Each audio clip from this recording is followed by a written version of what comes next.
Hi hello focus. तो ये video के अंदर हम जो है एक बहुत ज़्यादा इंपॉर्टेंट पैरामीटर के बारे में बात करेंगे जो कि हर एक शेयर होल्डर के लिए जो है बहुत ज़्यादा इंपॉर्टेंट होता है। और ये मैट्रिक अगर आपकी कंपनी के अंदर होगा तो आपकी कंपनी का स्टॉक प्राइस भी जो है उतना ज़्यादा फास्ट रन करेगा। अगर आप देखोगे तो मार्केट के अंदर हर एक स्टॉक का प्राइस जो है दो चीज़ों पे चलता है, एक होता है परसेप्शन और दूसरी जो चीज़ होती है उसका नाम होता है अर्निंग्स। अगर आपके कंपनी के अंदर अर्निंग्स ग्रोथ जो है बहुत ज़्यादा फास्ट होगा तो ऑब्वियसली आपका कंपनी का स्टॉक प्राइस भी जो है उतने ज़्यादा फास्ट तरीके से जो है रिटर्न देगा। अब अर्निंग्स अगर आप देखोगे तो दो तरीके से आती है, एक होता है आपका टॉप लाइन ग्रोथ, दूसरा होता है आपका बॉटम लाइन ग्रोथ। अगर आप देखोगे तो आपका टॉप लाइन ग्रोथ आपके कंपनी के अंदर आ ही रहा है, आपकी टॉप लाइन ग्रोथ जो है ज़्यादा है आपकी कंपनी की, लेकिन इसके साथ साथ चेरी ऑन द टॉप अगर आपके कंपनी के अंदर पैड ग्रोथ या बॉटम लाइन ग्रोथ या ईपीएस ग्रोथ जो कि हर एक शेयर होल्डर के लिए जो है बहुत ज़्यादा इंपॉर्टेंट पैरामीटर होता है, वो भी अगर आपके कंपनी के अंदर आ जाता है तो आपकी कंपनी का स्टॉक प्राइस भी जो है और ज़्यादा फास्ट पेस पे इंक्रीज करेगा। तो ऑपरेटिंग लेवरेज ये बहुत इंपॉर्टेंट रोल प्ले करता है। अब बहुत लोग पूछते हैं कि यार ऑपरेटिंग लेवरेज एक्चुअली होता क्या है। अगर आप देखोगे तो आपके कंपनी के अंदर जो सेल्स ग्रोथ होता है अगर आप उससे कंपेयर करोगे तो आपका जो ईपीएस ग्रोथ है वो आपके सेल्स के ग्रोथ से कंपैरेटिवली फास्टर पेस पे ग्रो कर रहा है। तो हम ऐसा बोल सकते हैं कि यार आपके कंपनी को जो है ऑपरेटिंग लेवरेज मिल रहा है। अब बहुत लोग जो है ऑपरेटिंग लेवरेज के टेक्निकलिटीज़ में जाएंगे, बोलेंगे कि चेंज इन सेल्स अगर जो है आपके एबिट के आसपास है, एबिट के चेंज के आसपास, तो उसको ऑपरेटिंग लेवरेज बोलते हैं। वेल ये सब चीज़ें जो है आपके टेक्निकलिटीज़ के अंदर सही है, लेकिन एट दी एंड जब आप कोई भी कंपनी के अंदर इन्वेस्ट करते हो तो आप जो है उस कंपनी के शेयर होल्डर होते हो। तो आपके लिए बस एक ही चीज़ इंपॉर्टेंट है, वो है ईपीएस ग्रोथ। आपको फ़र्क नहीं पड़ता है ऑपरेटिंग इनकम के अंदर कितनी ग्रोथ है, आपको जो है बस ईपीएस को ही लेकर जो है देखनी चाहिए चीज़ें। इसलिए जो है मैं आपके जो ऑपरेटिंग लेवरेज को जो है सेल्स की ग्रोथ को आपके ईपीएस की ग्रोथ से कनेक्ट कर रहा हूँ। अब उसके बाद बात करें तो अगर आपके कंपनी के अंदर अच्छा ऑपरेटिंग लेवरेज है तो फॉर एग्जांपल अगर आपकी सेल्स ग्रोथ जो है 10% से हो रही है लेकिन आपके कंपनी के मार्जिन इंक्रीज हो रहे हैं, सेल्स फास्ट इंक्रीज हो रही है, तो आपकी कंपनी के अंदर जो ईपीएस ग्रोथ हमें देखने मिलता है वो 20% या 30% का देखने मिल रहा है। तो ऑब्वियसली अगर आप देखोगे तो हम ऐसा अज्यूम कर सकते हैं कि कंपनी को जो है लेवरेज भी मिल रहा है और इसके साथ साथ कंपनी का स्टॉक प्राइस भी जो है उसी तरीके से रिटर्न देता है। अब उसके बाद बात करूँ तो कभी भी किसी भी कंपनी को ऑपरेटिंग लेवरेज कौन से सिनेरियो के अंदर देखने मिलता है। अगर आप देखोगे तो किसी भी कंपनी के जो है दो टाइप ऑफ कॉस्ट होते हैं, एक होता है आपका फिक्स्ड कॉस्ट और दूसरा जो होता है वो होता है आपका वेरिएबल कॉस्ट। अगर आप देखोगे तो कोई भी कंपनी एक स्केल के बाद जो है उसके फिक्स्ड कॉस्ट जो है फिक्स्ड ही होते हैं, जैसे जैसे वो स्केल इंक्रीज करती है उसके फिक्स्ड कॉस्ट के अंदर जो है हमें इंक्रीज देखने नहीं मिलता है, वो सेम ही होते हैं। लेकिन अगर आप स्केल इंक्रीज करोगे तो आपके कंपनी के अंदर जो है एक चीज़ आएगी जिसे हम बोलते हैं इकोनॉमीज ऑफ स्केल। तो इसके वजह से अगर आप देखोगे तो जैसे जैसे कंपनी स्केल इंक्रीज करते जाती है कंपनी को इकोनॉमीज ऑफ स्केल फेस करने मिलता है, जिसके वजह से इनकी जो वेरिएबल कॉस्ट है, जैसे प्रोडक्शन इंक्रीज होते जाता है उस हिसाब से कॉस्ट भी जो है वो रिड्यूस होते जाते हैं। तो इसलिए जो है कंपनी के फिक्स्ड कॉस्ट सेम होते हैं, वेरिएबल कॉस्ट रिड्यूस होते जाते हैं, तब हम बोल सकते हैं कि कंपनी को जो है ऑपरेटिंग लेवरेज मिल रहा है। अब ये सब चीज़ें तो यार थियरी के अंदर यूज़ होती है, और क्या क्या पैरामीटर्स है जिससे हम देख सकते हैं कि यार कंपनी को जो है अच्छा खासा ऑपरेटिंग लेवरेज मिल रहा है। अब उसके बाद अगर मैं एक और चीज़ के बारे में बात करूँ वो होता है कॉस्ट पे कंट्रोल।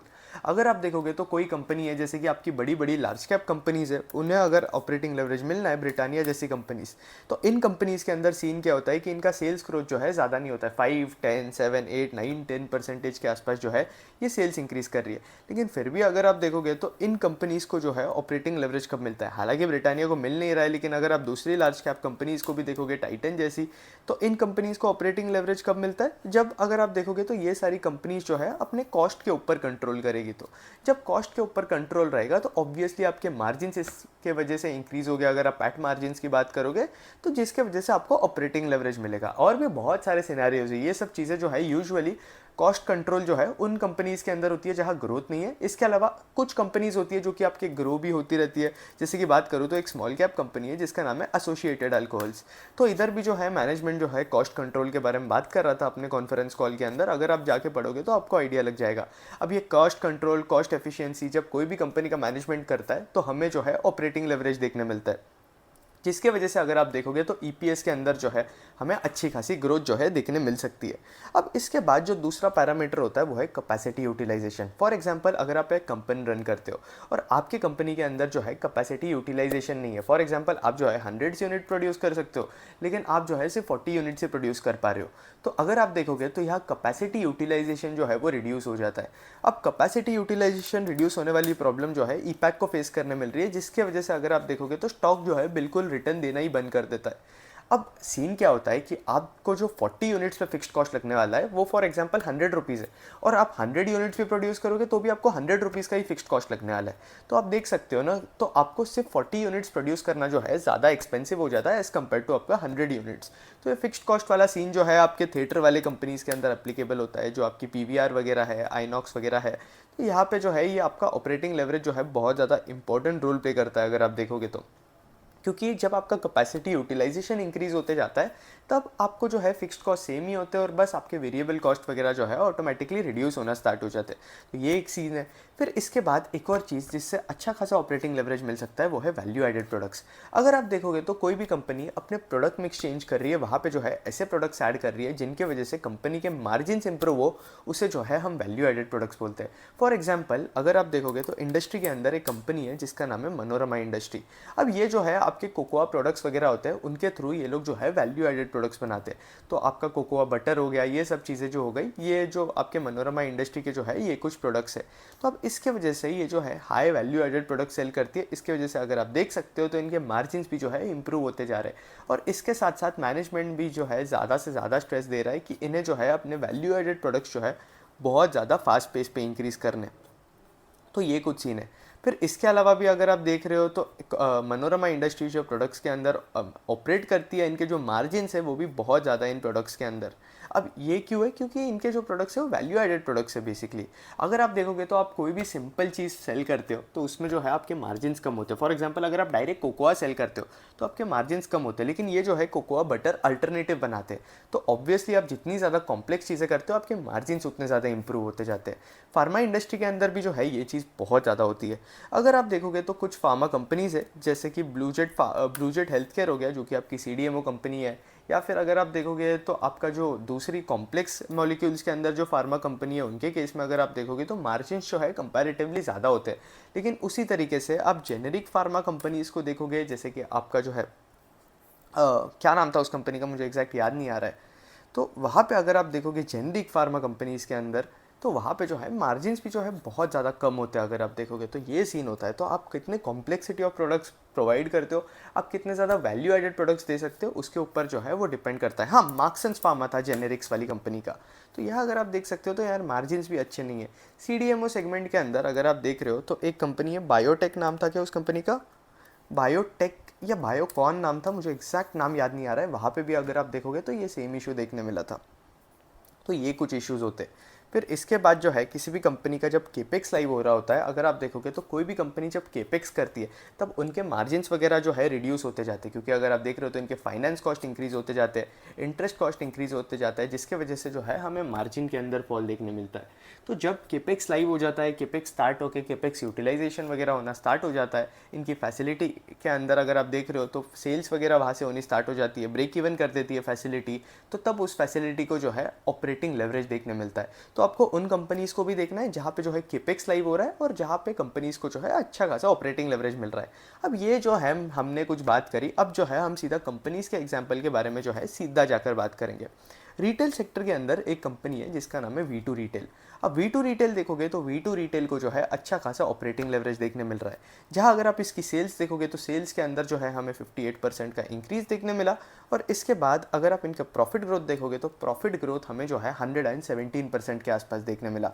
अगर आप देख रहे हो तो वी टू रिटेल कौन से सेगमेंट के अंदर काम करता है, वी टू रिटेल जो है आपके वैल्यू फैशन वाले सेगमेंट के अंदर काम करता है। मतलब ये क्लोथ्स वगैरह, जैसे आपका जूडियो होता है ना, जहाँ पे जूडियो पे आप जाके सीधा जाके कपड़े खरीद सकते हो, वही चीज़ जो है आप वी टू रिटेल के अंदर कर सकते हो। एक चीज़ है कि इन्होंने जो है इनके स्टोर के कॉस्ट वगैरह भी जो है बहुत ज़्यादा कम रखे, ये नंबर ऑफ स्टोर्स भी इंक्रीज़ करते जा रहे हैं, और जैसे जैसे आपके जो पुराने स्टोर्स है वो मैच्योर होते जाते हैं तो उनके ऊपर का जो फाइनेंस कॉस्ट वगैरह होता है वो भी रिड्यूस होना स्टार्ट हो जाता है, और आपके कंपनी को जो है लेवरेज मिलना स्टार्ट कर देता है, ऑपरेटिंग लेवरेज मिलना स्टार्ट करता है। तो ये एक सीन होता है। क्योंकि अगर आप देखोगे तो फॉर एग्जांपल आप एक स्टोर पे थे, तो एक स्टोर पे हो सकता है कि आपकी कॉस्ट जो है ज़्यादा है, लेकिन उसी तरीके से आप अगर 10 स्टोर से 100 स्टोर पे जा रहे हो तो वहाँ अगर आप देखोगे तो इस तरीके से आपके स्टोर के जो कॉस्ट है वो भी रिड्यूस होने स्टार्ट हो जाएगी, क्योंकि आपके जो एम्प्लॉयज़ है वो आप रीडिस्ट्रीब्यूट कर सकते हो। तो आपका एम्प्लॉय हायरिंग का कॉस्ट जो है वो इतने ज़्यादा फास्ट पेस पे इंक्रीज़ नहीं होगा। तो कंपनी भी जो है वही कर रही है अभी करंटली, अगर आप वी टू रिटेल के केस में देखोगे तो।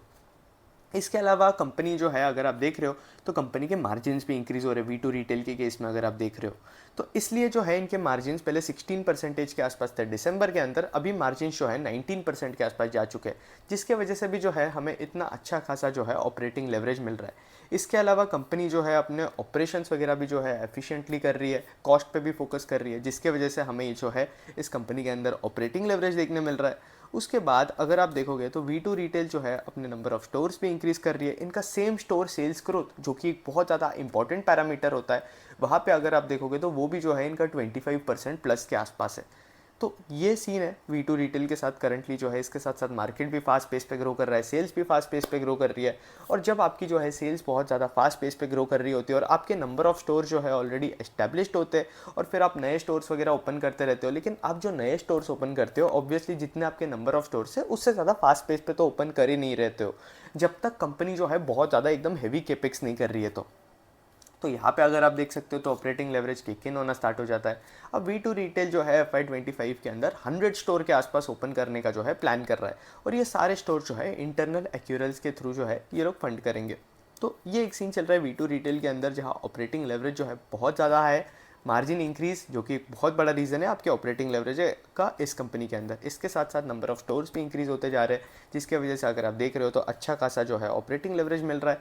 और उसके साथ साथ वी टू रिटेल के अंदर जो है हमें एक लॉस टू प्रॉफिट जर्नी देखने मिल रही है। अगर आप देखोगे तो पहले जो है वी टू रिटेल आपका लॉसेस करती थी, और उसके बाद अगर आप अभी देख रहे हो तो पिछले 3 क्वार्टर जो है वी टू रिटेल प्रॉफिटेबल था, और मैनेजमेंट गाइडेंस दे रहा है कि अगले साल के अंदर, अगले एफआई के अंदर, मतलब FY26 के अंदर कंपनी जो है चारों क्वार्टर के अंदर प्रॉफिटेबल रहेगी। तो ये कुछ सीन चल रहा है वी टू रिटेल के अंदर। फिर इसके बाद जो दूसरा एग्जांपल हम डिस्कस करेंगे वो है पीएन गाडगिल। अब पीएन गाडगिल जो है एक ज्वेलर कंपनी है। अगर आप देखोगे तो रिटेल ज्वेलरी कंपनी के अंदर जो है अच्छे खासे हमें टेलविंड्स देखने मिले। रीज़न बीइंग कि अगर आप देखोगे तो इंडिया के अंदर Q3 और Q4 के अंदर हाईएस्ट नंबर ऑफ वेडिंग्स होने वाली है। इंडिया के अंदर हमारा मैक्सिमम कंजम्पशन जो है गोल्ड का कंजम्पशन वो वेडिंग्स के अंदर ही होता है। तो इंडिया का जो रिटेल गोल्ड का मार्केट है वो जो है बहुत ज़्यादा इनइलास्टिक है, क्योंकि 60% के आसपास का कंजम्पशन जो है वहाँ से ही आता है। तो इसलिए ऑब्वियसली आप वेडिंग का जो कंजम्पशन है वो पोस्टपोन नहीं कर सकते ना।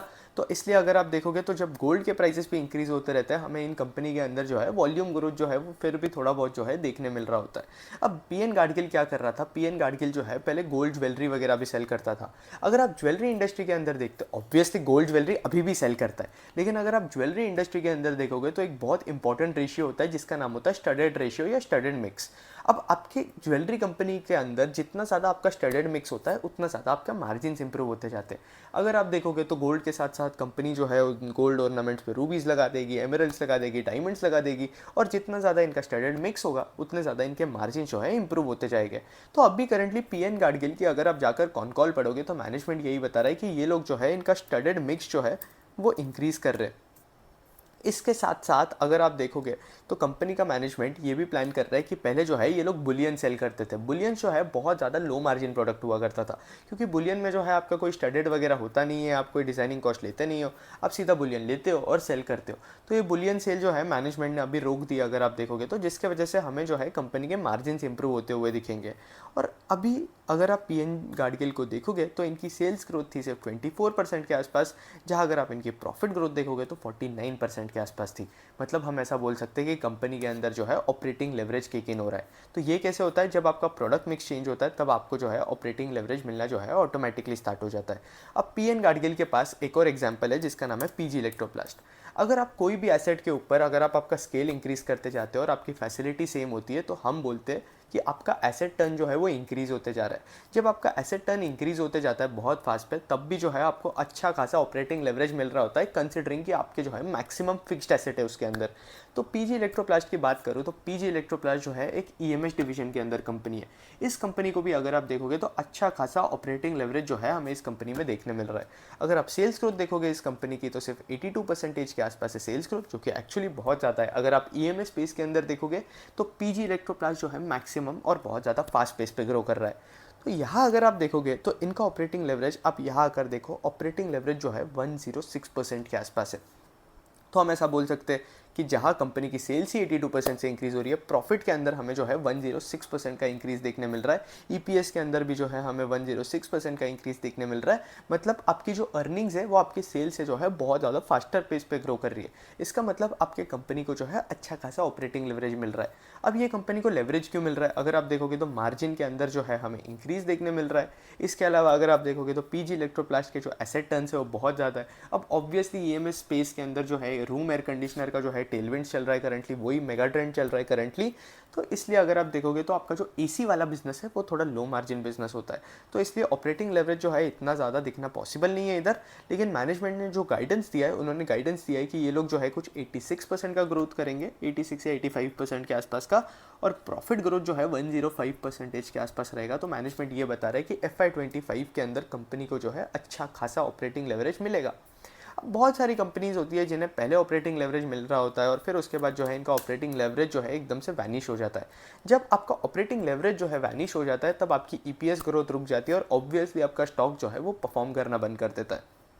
तो अगर आप देखोगे तो टीना रबर के अंदर जो है पहले जो है हमें अच्छा खासा ग्रोथ देखने मिल रहा था। अब सेल्स ग्रोथ कंपेयर करो कंपनी की और पैड ग्रोथ कंपेयर करो, हमें जो है अच्छा खासा ऑपरेटिंग लेवरेज देखने मिल रहा था क्योंकि मार्जिन्स वगैरह इंप्रूव हो रहे थे। तो लेकिन टीना रबर के अंदर क्या हुआ है पता है? अगर आप देखोगे तो इनके लॉजिस्टिक्स के कॉस्ट के अंदर जो है हमें इंक्रीज देखने मिल रहा है। रेड सी क्राइसिस की वजह से अगर आप देखोगे तो कॉस्ट इंक्रीज हो गए, जिसकी वजह से मार्जिन्स वगैरह जो है बहुत ज़्यादा रिड्यूस हो गए इस कंपनी के अंदर अगर आप देखोगे तो इसलिए चाहे इसकी सेल्स जो है 31% से इंक्रीज हुई है, इसका जो प्रॉफिट है वो 18% से डी ग्रो हुआ है। मतलब हम बोल सकते हैं कि कंपनी को जो है ऑपरेटिंग डी लेवरेज देखने मिल रहा है।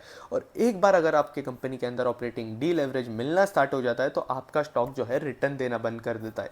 यही सेम सीन जो है करंटली जोमेटो के साथ चल रहा है, जहाँ इनका ब्लिंकिट जो है पहले एबिटा के ऊपर था, मतलब एबिटा ब्रेक इवन था, एबिटा पॉजिटिव था, आई थिंक एबिटा पॉजिटिव, हाँ ब्लिंकिट ऑब्वियसली एबिटा पॉजिटिव था। और अभी करंटली अगर आप देख रहे हो तो ब्लिंकिट जो है एबिटा नेगेटिव है। और ब्लिंकिट का मैनेजमेंट वही बता रहा है, कंपनी का जो मैनेजमेंट है जोमेटो का वो वही बता रहा है कि अगले 2 से 3 क्वार्टर तक जो है हम एक्सपेक्ट भी मत करना कि ब्लिंकिट जो है एबिटा ब्रेक इवन करेगा या एबिटा पॉजिटिव रहेगा, क्योंकि ये लोग जो है ग्रोथ के अंदर इन्वेस्ट कर रहे हैं। अब ग्रोथ के अंदर इन्वेस्ट मतलब क्या? पहले ये लोग 1000 डार्क स्टोर्स ओपन करने वाले थे, अभी 2000 डार्क स्टोर्स ओपन कर रहे हैं। तो इसलिए अगर आप देख रहे हो तो जब इन्वेस्टमेंट इंक्रीज होते जाती है आपके मार्जिन रिड्यूस होते जाते हैं, क्योंकि आपके फाइनेंस कॉस्ट हो गए या बाकी कॉस्ट हो गए वो इंक्रीज होते जाते हैं। तो ये एक सीन होता है। तो इसलिए अगर आप देख रहे हो तो ब्लिंकिट का मैनेजमेंट यही बता रहा है, क्योंकि अगर आप देख रहे हो तो ये इतना ज़्यादा फास्ट पेस पे क्यों ग्रो कर रहे हैं? क्योंकि आपके क्विक कॉमर्स इंडस्ट्री के अंदर जो है कंपटीशन बहुत ज़्यादा इंक्रीज हो चुकी है। फिर इसके बाद आपको एसेट टर्नओवर अगर आप देख रहे हो तो एसेट हैवी कंपनीज के अंदर यूजुअली आपका एसेट टर्नओवर जो है कम होता है। लेकिन जब आपकी कंपनी जो है एसेट हैवी होती है तब हमें उन कंपनीज के अंदर जो है अच्छा खासा ऑपरेटिंग लेवरेज देखने मिलता है। अगर मैं सीडीएमओ बिजनेस की बात करूँ तो सीडीएमओ बिजनेस जो है आपका एक बहुत ज़्यादा एसेट हैवी बिजनेस है। तो अगर आप सीडीएमओ के अंदर देखोगे तो लॉरस लैब्स जो है एक कंपनी है जो कि आपके सीडीएमओ सेगमेंट के अंदर काम करती है। तो यहाँ अगर आप देखोगे तो सीन ये हुआ है लॉरस लैब्स के अंदर कि जहाँ इनकी सेल्स ग्रोथ जो है 18% के आसपास हुई है, वहाँ अगर आप इनकी प्रॉफिट ग्रोथ देखोगे तो 300% के आसपास हमें देखने मिली है, क्योंकि मार्जिन्स के अंदर जो है इंप्रूवमेंट देखने मिला है। और अभी अगर आप इनका यूटिलाइजेशन देखोगे तो लॉरस लैब्स का जो कैपेसिटी यूटिलाइजेशन है उसके अंदर जो है हमें इंक्रीज देखने मिला है। तो ये कुछ सीन चल रहा है लॉरस लैब्स के साथ। अगर आप देखोगे तो पहले इनका कैपेसिटी यूटिलाइजेशन जो है इतना ज़्यादा नहीं था, इसलिए अगर आप देख रहे हो तो इस कंपनी को जो है ऑपरेटिंग डी लेवरेज देखने मिल रहा था, जहाँ इनकी सेल्स जो है डी ग्रो हो रही थी और उससे ज़्यादा बहुत ज़्यादा फास्ट पेस पे हमें जो है इनके ईपीएस के अंदर डी ग्रोथ देखने मिल रहा था, क्योंकि ये लोग जो है केपेक्स के अंदर इन्वेस्ट कर रहे थे और केपेक्स के अंदर इन्वेस्ट कर रहे थे लेकिन सेल्स ही नहीं आ रही थी। तो इसलिए अगर आप देख रहे हो तो डी लेवरेज इस कंपनी को जो है फेस करने मिल रहा था। और जब किसी भी कंपनी को ऑपरेटिंग डी लेवरेज फेस करने मिलता है तब उसका स्टॉक प्राइस भी जो है इसी तरीके का डी लेवरेज फेस करता है आपके स्टॉक प्राइस रिटर्न के टर्म्स में।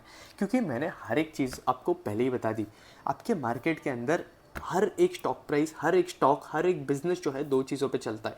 एक होता है आपका अर्निंग्स, दूसरा होता है परसेप्शन। अगर अर्निंग्स के अंदर फॉल आया तो परसेप्शन के अंदर भी जो है यूजुअली फॉल देखने मिलता है।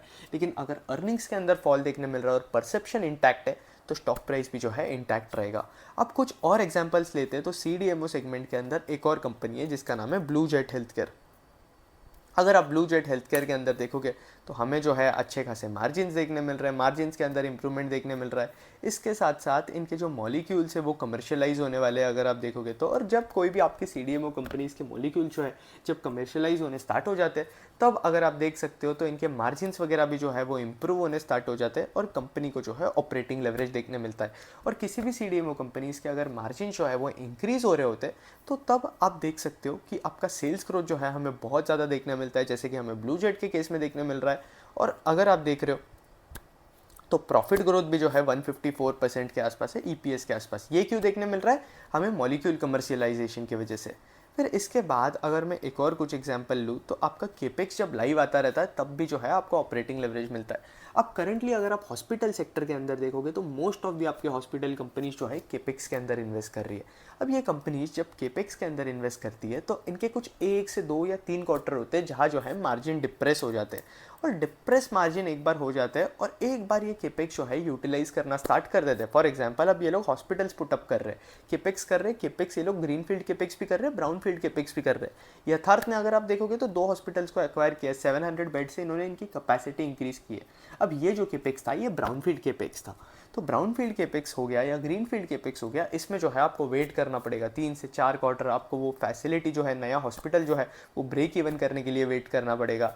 और फिर एक बार ये हॉस्पिटल्स ब्रेक इवन हो गए, एक बार आपके हॉस्पिटल, पुराने हॉस्पिटल जो है वो वर्किंग करना स्टार्ट कर दिए, मतलब जो आपने इन्वेस्ट करे थे 2-3 क्वार्टर हो गया और टाइम हो गया और वो हॉस्पिटल जो है ऑपरेशनलाइज हो गए, तो उन हॉस्पिटल्स के अंदर आपको जो है 2-3 क्वार्टर ऑपरेटिंग डी लेवरेज या फिर रिडक्शन इन मार्जिन्स देखने के बाद ऑपरेटिंग लेवरेज जो है फिर से किक इन होना स्टार्ट हो जाता है। तो हमें ये ऑपरेटिंग लेवरेज यथार्थ के अंदर जो है आपका FY26 के अंदर देखने मिल सकता है। इसके साथ साथ अगर आप देखोगे तो मार्जिन जो है डिप लिए हुए करंटली, क्योंकि कंपनी जो है एक्विजिशन करी है अभी, 2 एक्विजिशन मतलब आपका ब्राउन फील्ड केपेक्स कर रही है बहुत ज़्यादा। फिर इसके साथ साथ अगर आप मैक्स के केस में भी देखोगे तो मैक्स को भी जो है पहले अच्छा खासा ग्रोथ देखने मिल रहा था, लेकिन अभी अगर आप मैक्स को देखोगे तो मैक्स के अंदर जो ईपीएस ग्रोथ है वो बहुत रिड्यूस हो चुकी है। क्योंकि अगर आप देखोगे तो मैक्स के मार्जिन्स के अंदर हमें जो है फॉल देखने मिला है। और मैक्स के मार्जिन के साथ साथ अगर आप देखोगे तो ये केपेक्स भी इतना कर रहे, ग्रीन फील्ड हो गया, ब्राउन फील्ड हो गया। और जब अगर आप देखोगे तो केपेक्स करते हैं तो उसके लिए कॉस्ट होता है, जैसे कि हॉस्पिटल का कॉस्ट होता है, डॉक्टर्स का कॉस्ट होता है, नर्सेस का कॉस्ट होता है, मेडिकल इक्विपमेंट्स का कॉस्ट होता है। तो आपके बिजनेस मॉडल के हिसाब से आपको जो है इस हिसाब से समझना पड़ेगा कि कहाँ कॉस्ट इंक्रीज हो रहा है, कहाँ कंपनी को ऑपरेटिंग लेवरेज जो है मिलना स्टार्ट कर देगा। एक बार मैक्स को ऑपरेटिंग लेवरेज मिलना स्टार्ट कर दिया तो हमें जो है मैक्स के स्टॉक प्राइस के अंदर अच्छा खासा इंक्रीज देखने मिल सकता है, प्रोवाइडेड दैट कि वो जो है उस टाइम पे डिसेंट वैल्यूएशन के अंदर भी अवेलेबल हो। तो ये सीन होता है, क्योंकि अगर ऑपरेटिंग लेवरेज कंपनी को मिलेगा ना तो कंपनी की अर्निंग्स भी जो है उतनी ज़्यादा ही फास्ट पेस पे ग्रो होगी। इसके अलावा मैक्स के अलावा भी मैं कुछ और थोड़े बहुत एग्जांपल लूँ तो कुछ कंपनीज है जहाँ अगर आप देख रहे हो तो कैपेसिटी यूटिलाइजेशन का इशू जो कि मैं आपको पहले ही बता चुका हूँ, तो वह ईपैक ड्यूरेबल। इनका जो श्री सिटी वाला प्लांट है ना, वहाँ पे कैपेसिटी यूटिलाइजेशन नहीं हो रहा है, तो इसलिए अगर आप देखोगे तो ईपैक के अंदर जो है सेल्स ग्रोथ हमें देखने मिल रही है, लेकिन अगर आप प्रॉफिट ग्रोथ देखोगे तो प्रॉफिट के अंदर जो है 50% का डी ग्रोथ है। अब डी ग्रोथ क्यों देखने मिल रहा है? एक तो इनका प्रोडक्ट मिक्स, ये लोग जो है रूम एयर कंडीशनर के अंदर काम करते हैं, high asset turnover business but low margin business, इसलिए मार्जिन बहुत ज़्यादा कम है इस बिजनेस के अंदर। इसके अलावा अगर आप एक और चीज़ देखोगे तो सप्लाई चेन इशू देखने मिल रहा है आपके ईएमएस स्पेस के अंदर, जिसकी वजह से आपकी सेल्स ग्रोथ रुक गई है। और आपकी सेल्स ग्रोथ जब रुक जाती है तब आपकी प्रॉफिट ग्रोथ जो है उसके ऊपर और ज़्यादा इंपैक्ट देखने मिलता है। तो वही चीज़ जो है हमें ईपैक ड्यूरेबल के अंदर देखने मिल रही है। और स्टॉक भी अगर आप देख रहे हो तो परफॉर्म करना बंद कर देता है, क्योंकि एक बार अगर आप ऑपरेटिंग लेवरेज लेकर आ रहे हो मतलब मार्केट ऐसा अज्यूम करता है कि आपकी कंपनीज के अंदर फास्ट टीपीएस ग्रोथ देखने मिलेगा, लेकिन ऑपरेटिंग लेवरेज बंद हो गया मतलब आपका स्टॉक प्राइस भी जो है यूजुअली परफॉर्म करना बंद कर देता है। और ये जो है एक नेगेटिव साइन भी है आपके कंपनीज के लिए। फिर इसके अलावा मैं जो है वैल्यू एडेड प्रोडक्ट्स के बारे में बात करूँगा। अब वैल्यू एडेड प्रोडक्ट्स जैसे कि मैं पहले ही डिस्कस कर चुका हूँ, मनोरमा इंडस्ट्रीज़ के जो प्रोडक्ट्स है वो अब बहुत ज़्यादा अपने वैल्यू एडेड प्रोडक्ट्स के ऊपर फोकस कर रहे हैं।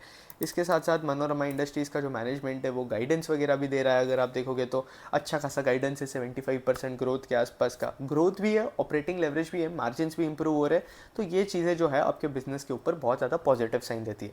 अब हम जो भी किसी भी कंपनी के बारे में बात कर रहे हैं, कोई भी जो है बाय सेल रिकमेंडेशन नहीं है, ये जो है बेसिकली आपको बताने के लिए कि कौन से स्टॉक्स के अंदर जो है हमें ऑपरेटिंग लेवरेज मिल रहा है और ऑपरेटिंग लेवरेज का कॉन्सेप्ट जो है किसी भी शेयर होल्डर के लिए कितना ज़्यादा इंपॉर्टेंट होता है। अब मनोरमा के बाद एक और कंपनी है जिसे जो है ऑपरेटिंग डी लेवरेज देखने मिल रहा है। अब इसके पहले हम अगली कंपनी के ऊपर जाएं, मुझे जो है आपको एक चीज़ हाईलाइट करनी है। मेरा इक्विटी रिसर्च मेंटरशिप प्रोग्राम है। अगर आप देखोगे तो मैं आपको जो है फ्री वीडियोस के अंदर ही जो है इतनी ज़्यादा वैल्यू ऐड कर देता हूँ, और ऑब्वियसली आप जो है इस वैल्यू से इम्प्रेस ही हो गए रहेंगे। तो आप सोचो कि मैं अपने पेड कंटेंट के अंदर जो है कितनी ज़्यादा वैल्यू ऐड कर सकता हूँ। तो मैं जो है equity research mentorship programme provide करता हूँ। ये मेंटरशिप प्रोग्राम की जो मेंबरशिप होती है, ये मंथली मेंबरशिप होती है, जहाँ आपको जो है 999 रुपीज़ पे करना होता है। और इसके बेनिफिट्स क्या है? इसके बेनिफिट्स ये है कि आपको जो है मुझसे 1-on-1 मेंटरशिप मिल सकता है, जहाँ आप जो है मुझसे डायरेक्ट कनेक्ट कर सकते हो एनी टाइम। आप जो है स्टॉक रीड, आप बेसिकली जो भी स्टॉक्स में डेली रीड कर रहा हूँ, जो जो कंपनीज़ में रीड कर रहा हूँ, अगर आप देखोगे तो हर एक कंपनी को जो है यूट्यूब पे अपलोड करना पॉसिबल नहीं होता है। तो इसलिए जो है मैं मेंटरशिप प्रोग्राम के अंदर मेंटरशिप स्टूडेंट्स के साथ जो है हर एक चीज़ शेयर कर रहा होता हूँ। मेरा क्या आउटलुक है उस कंपनी का, क्या मैं उस कंपनी को बाय कर रहा हूँ, सेल कर रहा हूँ, हर एक चीज़ जो है मेंटरशिप प्रोग्राम स्टूडेंट्स को जो है अपडेटेड होती है। आपको डेली 3 से 4 कंपनीज़ मिल रही होती है स्टडी करने के लिए, जो कि मैं स्टडी करता हूँ, और बेसिकली आप भी जो है आपको उसके नोट्स मिलते हैं, मेरा आउटलुक मिलता है उस कंपनी के ऊपर। इसके अलावा मैं अपना पोर्टफोलियो शेयर करता हूँ, और मैं बताता हूँ कि मैंने जो है किस तरीके से स्टॉक्स बाय किए, किस तरीके से सेल किए, मेरा क्या फ्रेमवर्क होता है कभी भी बाइंग और सेलिंग का।